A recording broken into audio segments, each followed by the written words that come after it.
समाज न्याय और अधिकारिता राज्य मंत्री ए नारायण स्वामी ने दिव्य कला मेला 2023 का किया उद्घाटन। प्रधानमंत्री नरेंद्र मोदी ने पहली बार इन लोगों के लिए दिव्यांग शब्द का प्रयोग करके समाज का नजरिया ही बदल दिया। बताते चलें कि मैदागिन स्थित टाउन हॉल में शुरू हुआ दिव्य कला मेला 2023 केंद्रीय सामाजिक न्याय और अधिकारिता राज्य मंत्री श्री ए नारायण स्वामी ने दिव्यांगजनों द्वारा निर्मित उत्पादों का विपणन करने के लिए 15 सितंबर 2023 शुक्रवार की शाम दिव्य कला मेले का उद्घाटन किया। प्रधानमंत्री नरेंद्र मोदी ने पहली बार इन लोगों के लिए दिव्यांग शब्द का प्रयोग करके समाज का नजरिया ही बदल दिया। केंद्रीय सामाजिक न्याय और अधिकारिता राज्य मंत्री श्री ए नारायण स्वामी ने दिव्यांगजनों को हर संभव सहायता प्रदान करने का आश्वासन देते हुए कहा कि आत्मनिर्भर भारत के निर्माण में दिव्यांगजनों की भूमिका बहुत ही महत्वपूर्ण है।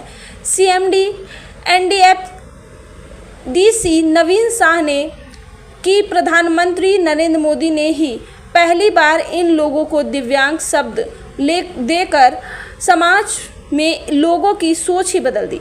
उद्घाटन समारोह में केंद्रीय सामाजिक न्याय और अधिकारिता राज्य मंत्री श्री ए नारायण स्वामी ने कहा कि केंद्रीय सरकार ने विशेष रूप से दिव्यांगजन के बीच उद्यमिता और शिल्प कौशल को बढ़ावा देने के लिए कई योजनाएं तैयार की हैं। उन्होंने ये भी कहा कि दिव्यांग भाइयों और बहनों को प्रशिक्षण, कौशल और वित्त प्रदान करने के लिए इन योजनाओं को लागू किया जाता है। केंद्र सरकार ने दिव्यांगजन की श्रेणियों को 7 से बढ़ाकर 21 कर दिया है। इसी के साथ उन्होंने कहा कि सरकारी नौकरियों में दिव्यांगजन के लिए आरक्षण 3 से बढ़ाकर 4% कर दिया गया है और सरकारी शिक्षण संस्थाओं में दिव्यांगजनों के लिए आरक्षण 3% से 5% तक कर दिया गया है। सरकार दिव्यांग लोगों को आत्मनिर्भर बनाने के लिए कम ब्याज दर पर कई प्रकार की योजनाओं के माध्यम से वित्तीय सहायता प्रदान कर रही है। इस अवसर पर DDG दिव्यांगजन सशक्तिकरण विभाग किशोर बाबू राव सुरवाड़े ने कहा कि हम देश के हर प्रमुख शहर में दिव्य कला मेले का आयोजन कर रहे हैं। अब तक कुल 6 मेले सफलतापूर्वक संपन्न हो चुके हैं। यह मेला 7वां मेला है। इस अवसर पर ग्रामीण बैंक द्वारा दिव्यांग लाभार्थियों को ऋण स्वीकृति पत्र भी वितरित किए गए। भारत सरकार की संस्था एलिम्को द्वारा दिव्य कला मेले में दिव्यांगजन को प्रोत्साहित करने के लिए टोकन के रूप में सहायता उपकरण वितरित किए गए। बड़ौदा UP बैंक ने 29 दिव्यांगजनों के लिए 25.75 लाख स्वीकृति की है। कार्यक्रम के दौरान 5 दिव्यांगजन को टोकन के रूप में ऋण स्वीकृति पत्र वितरित किए गए। दिव्यांगजन सशक्तिकरण विभाग, सामाजिक न्याय एवं अधिकारिता मंत्रालय द्वारा दिव्यांग उद्यमियों, कारीगरों के उत्पाद और शिल्प कौशल को प्रदर्शित करने के लिए 15 सितंबर से 24 सितंबर 2023 तक टाउन हॉल मैदागिन वाराणसी उत्तर प्रदेश में दिव्य कला मेला का आयोजन किया है और इस मेले में जम्मू और कश्मीर, उत्तर पूर्वी राज्यों सहित देश के विभिन्न हिस्सों से कला कौशल के धुरंधर अपने शानदार और आकर्षक उत्पादों जैसे हस्तशिल्प, हथकरघा, कढ़ाई के काम और पैकेज्ड फूड आदि का प्रदर्शन करेंगे, जो बिक्री के लिए भी उपलब्ध रहेगी।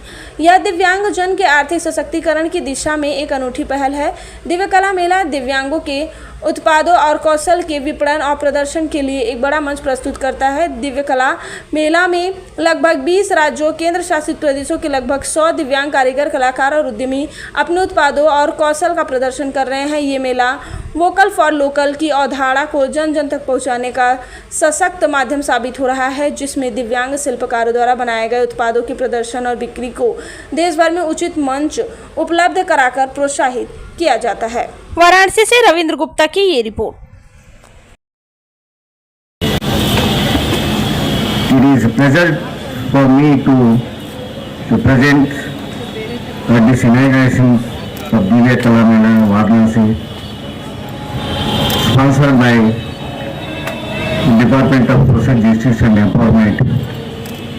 As a State Minister, मैं Kishore Babu Surwade, deputy director general, ministry of social justice, department of empowerment of persons with disability. Sir, आज किस तरह कार्यक्रम किया जा रहा है?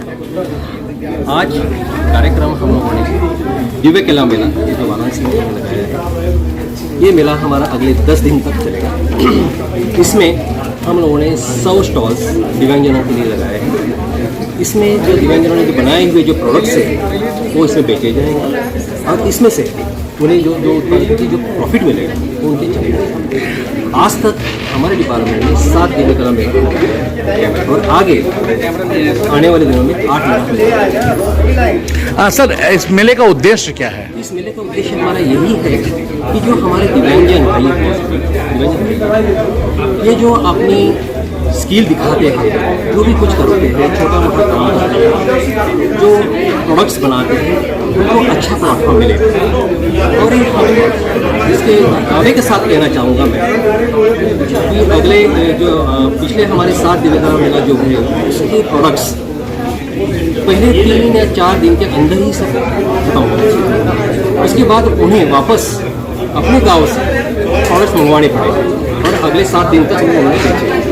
मैं ये भी कहना चाहूँगा कि हमने ये भी देखा दिल्ली में कि जो बाहर से हमारे सामान के लाते हैं उनकी एक्सपेक्टेशन बहुत सारी होती है कि हमें ये चाहिए, ये प्रोडक्ट बनना चाहिए, या फूड्स के स्पेसिफिक आइटम्स मिलने चाहिए। काशी की जनता से क्या कहना चाहेंगे? काशी की जनता से हम यही कहना चाहेंगे कि भाई देखिए, वैसे काशी की जनता दिव्यांगजनों के प्रति बहुत जागरूक है। वो यहाँ आए और हमारे यहाँ दिव्यांगजनों के प्रोडक्ट खरीदें और इसके साथ यहाँ पे जो कार्यक्रम है हमारे चलेंगे, यहाँ पे इवेंट जो चलेंगे उसका भी आनंद उठाएं।